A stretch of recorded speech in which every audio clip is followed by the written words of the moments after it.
Corruption ہمارے ملک کو دیمک کی طرح کھا رہی ہے، کھا رہی نہیں ہے، کھا چکی ہے۔ حلال اور حرام کی تمیز ختم ہو چکی ہے۔ بالکل تمیز ختم نہیں ہو چکی ہے، تھی نہیں، لیکن پاکستان میں سوائے کرپشن کے ہے ہی کچھ نہیں۔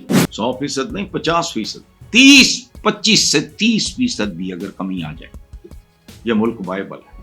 یہ چلی حرام پہ رہا ہے۔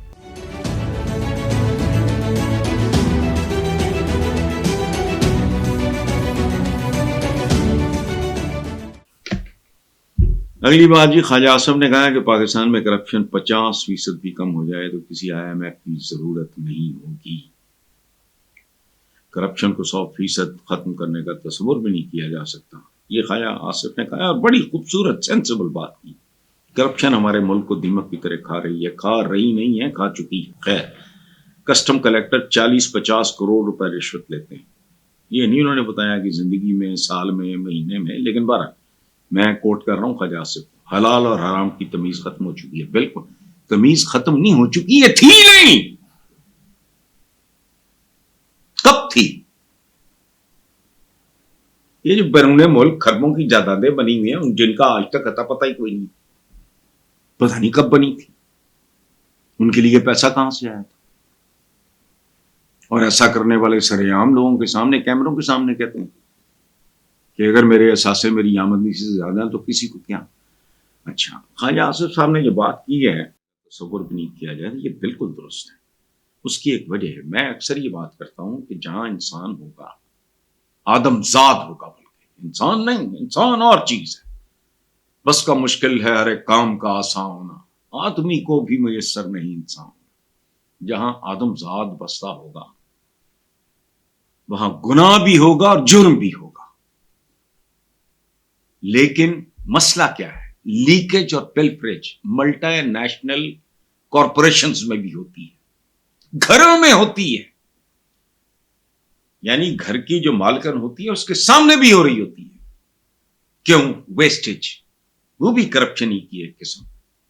میں اگر آدھا انچ سیب یا کوئی سبزی آدھا انچ چھیلنا شروع کر دوں، مجھے شاید شعور نہ ہو، وہ شعور ہی نہیں ہے، ممکن ہے، لیکن that two is corruption. Corruption کی کئی قسمیں باہر پڑھائی جاتی ہیں۔ پاکستان جیسے ملک میں تو خیر یہ وے آف لائف ہے۔ اچھا، تو اس لیے وہ ہر سوسائٹی میں کسی میں کم، اس کو کینڈے میں اگر رکھا جائے تو ٹھیک ہے، ایکسیپٹیبل ہے، وہ گھروں میں بھی ہوتی ہے، ٹھیک ہے، لیکن پاکستان میں سوائے کرپشن کے ہے ہی کچھ نہیں۔ اب سنیں، میرا ایک دوست ہے، میرے خیال جوائنٹ سیکرٹری یا ایڈیشنل سیکرٹری فائنانس تھے، ان کا نام تھا Farooq Gilani. He was a civil servant. وہ بیٹے تھے حضرت اسد گیلانی صاحب کے، اپنا جماعت اسلامی والے، جو لاہور سے MNA بھی ایک بار منتخب ہوئے تھے۔ اسد گیلانی صاحب، ان کا یہ بیٹا تھا، ہمارا بہت پیارا دوست تھا۔ چند سال پہلے بھابھی بھی رخصت ہو گئی، ان دونوں کے ساتھ ہمارا بہت پیار محبت تھا۔ فاروق گیلانی، وہ جب منسٹری آف فائنانس، تو ایک بار وہ ہمارے فارم ہاؤس بیلی پور میں وہ آتے ہوتے تھے۔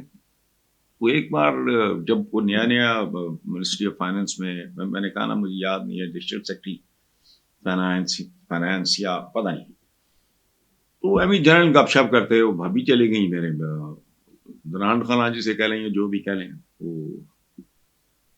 میری بہلیہ کے پاس وہ گپ شپ کریں، تو میں فاروق گیلانی بیٹھے، ایک دو اور دوست بھی تھے، تو میں نے باتوں میں کہا فاروق گیلانی کو، میں کہ یار پاکستان کی اکانومی کی سنا، اب تو انسائڈر ہے۔ وہ کہا مار کے اللہ بخشے ہنسا، اس نے کہا اس ملک کی کوئی اکانومی ہے؟ ہر کسی کا ہاتھ دوسرے کی جیب میں ہے، میں حلفاً کہہ رہا ہوں کہ اس ملک کی کوئی اکانومی نہیں۔ غریب آدمی کے گھر کا اس کو چند ہزار روپیہ ہو، اس کا میٹر بھی لے جاتے ہیں، تو اس نے کہا یہاں تو کروڑوں روپیہ PM ہاؤس نے، تو پریزیڈنٹ ہاؤس نے دینا ہوتا ہے بیپٹا شیپٹا کا، لیکن وہ بجلی کاٹ نہیں سکتے، یہ اوقات ہے۔ تو رزق حلال کمانے کی تو کبھی یہ مطلب بہت خوبصورت بات کی ہے، خیر 100% نہیں، 50%، 25 سے 30% بھی اگر کمی آ جائے یہ ملک وائبل ہے. یہ چلی حرام پہ رہا ہے. آپ کی پیرالل اکانومی جو ہے وہ آپ کی ایکچوئل اکانومی سے کئی گنا زیادہ بڑی ہے اور وہ سب کی سب حرام پہ. سادہ ایک سوال میں پوچھتا ہوں, گورنمنٹ فنکشنریز کی جو تنخواہیں ہیں, ایک بچہ سول سروس میں جاتا ہے, اے سی ہونے سے اس اپنا آغاز کرتا ہے, اس کی تنخواہ کتنی ہے؟ اس وقت اس کی شادی بھی نہیں ہوئی ہوتی. جب اس کے 2-3 بچے ہو جاتے ہیں, کمشنر بھی ہے کیا اس کے بولے کیسے؟ میرا خیال ہے 100 میں سے نہیں 1000 میں سے ایک ہوگا جس کے سسرال تگڑے ہوں گے یا وہ خاندانی طور پہ بہت تگڑا. میرے اپنے دوست ہیں, شفقت محمود ریٹائرڈ, وہ بعد میں پیپلز پارٹی میں بھی پی ٹی آئی میں بھی رہا, بہت کھاتے پیتے گھرانے کا. اس کو تو باپ فیڈ کرتا تھا, باپ کی خوشی اتنی تھی کہ جی بیٹا میرا ڈی سی ہے یا کمشنر ہے, کرتے تھے. اچھا, اسی طرح اور مثالیں, میرے کلاس والوں ضیاء الرحمان کب کا ریٹائر ہو چکا, کھاتے پیتے گھرانے. اچھا, بہت متمول گھرانوں کے بچے ابل تو آتے نہیں اس طرف, آ جائیں تو ان کی تو سمجھ آتی, یا بیوی کوئی کروڑوں اربوں کا جہیز لائی ہے یہ وہ وغیرہ, میک سینس. باقی کیسے زندہ ہیں آپ اپنے آپ سے پوچھ لو, کسی اور سے پوچھ لو. سو یہ جو خواجہ آصف نے بات کی ہے, لیکن اپنی منجی تھلے بھی, میں خواجہ آصف کی بات نہیں کر رہا, ان کی پارٹی ان کی منجی ہے, نون لیگ منجی رہ گئی ہے جو اکھڑ شکڑ چکی ہے, پائے شاید اس کے ٹوٹ ٹاٹ چکے ہیں.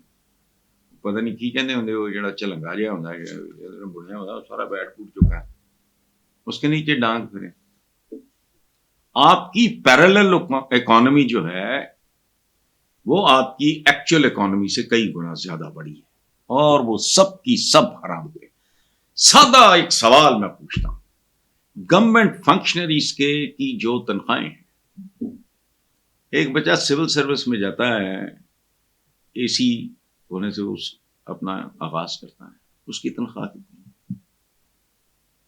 اس وقت اس کی شادی بھی نہیں ہوئی ہوتی. جب اس کے 2-3 بچے ہو جاتے ہیں, کمشنر بھی ہے کیا اس کے بولے کیسے؟ میرا خیال ہے 100 میں سے نہیں 1000 میں سے ایک ہوگا جس کے سسرال تگڑے ہوں گے یا وہ خاندانی طور پہ بہت تگڑا. میرے اپنے دوست ہیں, شفقت محمود ریٹائرڈ, وہ بعد میں پیپلز پارٹی میں بھی پی ٹی آئی میں بھی رہا, بہت کھاتے پیتے گھرانے کا. اس کو تو باپ فیڈ کرتا تھا, باپ کی خوشی اتنی تھی کہ جی بیٹا میرا ڈی سی ہے یا کمشنر ہے, کرتے تھے. اچھا, اسی طرح اور مثالیں, میرے کلاس والوں ضیاء الرحمان کب کا ریٹائر ہو چکا, کھاتے پیتے گھرانے. اچھا, بہت متمول گھرانوں کے بچے ابل تو آتے نہیں اس طرف, آ جائیں تو ان کی تو سمجھ آتی, یا بیوی کوئی کروڑوں اربوں کا جہیز لائی ہے یہ وہ وغیرہ, میک سینس. باقی کیسے زندہ ہیں آپ اپنے آپ سے پوچھ لو, کسی اور سے پوچھ لو. سو یہ جو خواجہ آصف نے بات کی ہے, لیکن اپنی منجی تھلے بھی, میں خواجہ آصف کی بات نہیں کر رہا, ان کی پارٹی ان کی منجی ہے, نون لیگ منجی رہ گئی ہے جو اکھڑ شکڑ چکی ہے, پائے شاید اس کے ٹوٹ ٹاٹ چکے ہیں. پتہ نہیں کی کہنے ہوندے وہ جڑا چلنگا جہا ہوندا ہے بڑھیا ہوندا سارا بیٹ ٹوٹ چکا ہے, اس کے نیچے ڈانگ پھرے.